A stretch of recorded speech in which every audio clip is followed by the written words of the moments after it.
कौन आपण माने झुडंगर मंजू को मध्य एमिति तरकारी करी खाइछंती जहाको इंग्लिश रे लोबिया और ब्लैक आइड पीस बोली कहंती। एहार स्वास्थ्य लाभ कहिले न सरे।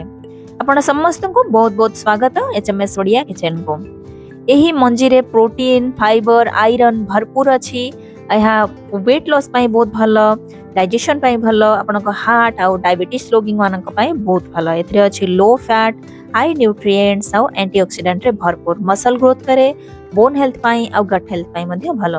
आज हम एटा बिना प्याज रसुण रे बनेबा, सेति पाई मोके अल्प गोटे इंच रो अदा को आउ गोटे कंचा लंका को नेई ताकू काटी देइछे।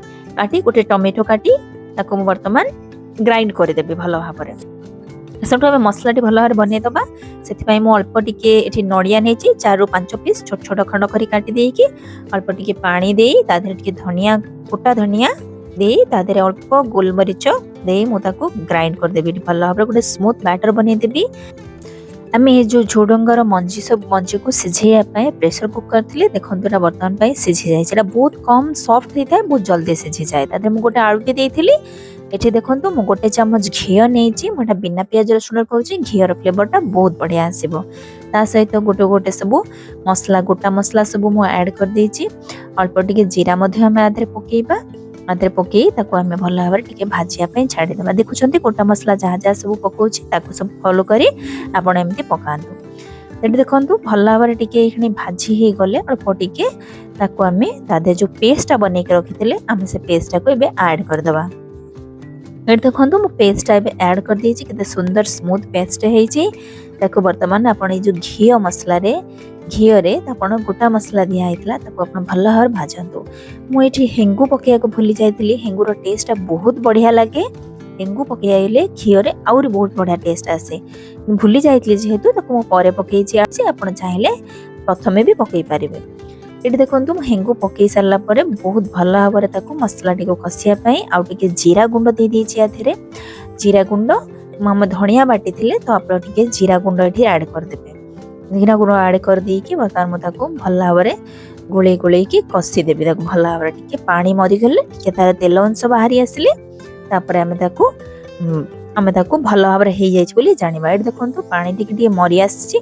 हमें आउ टिके टिके आदरे कसिबा टिके पानी देई कि भल भाबरे टिके कसिबा टिके अदार स्मेल टी चाली जिवो जेमती।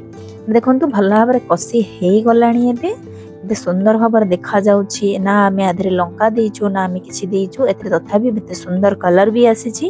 एबे आमे झुडंगर मंजी सब सिझा हिथिबा झुडंगर मंजी को आमे एठी ऐड कर दबा। तो मु आलू गोटे पीस देइथिली यार बैटर टी को टिके बहलिया करिया पई आमे एठी आलू दी पीस को एमती काढी दबा। काढी कि ताको भलो भाबरे मैश कर दबा माने चकटी दबा।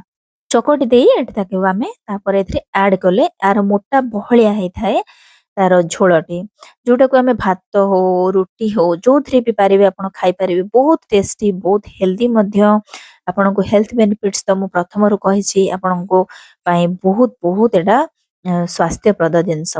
एठी देखंतु झोलटी केते बहलिया हे जायछि। तापर हमें मेथी रो पत्तर दे देबा ऊपर। मेथी रो सुखिला मेथी जो आसे कसूरी मेथी ताको हमें दे देबा। तापर टिके धनिया पत्र दे देबा। धनिया पत्र दे सारा परे फाइनली हमें को गार्निशिंग हे जाइछि। तादरे हमें अबे गोटे स्पून हमें एठी घियो दबा। एठी हमें गोटे चम्मच घियो दे दबा जदी यार बास्नाटा और बहुत बढ़ी जिवो। एठी देखंतु वर्तमान हे जाइछि ताको हमें सर्व करबा राइस हो रुटी हो आपण सबुतरे खाई परिबे। लोबियार बहुत बहुत प्रकार रो डिश अछि। आपन को जदी दरकार आपण मते कमेंट करंतु लाइक शेयर एंड सब्सक्राइब करंतु। थैंक यू जय जगन्नाथ।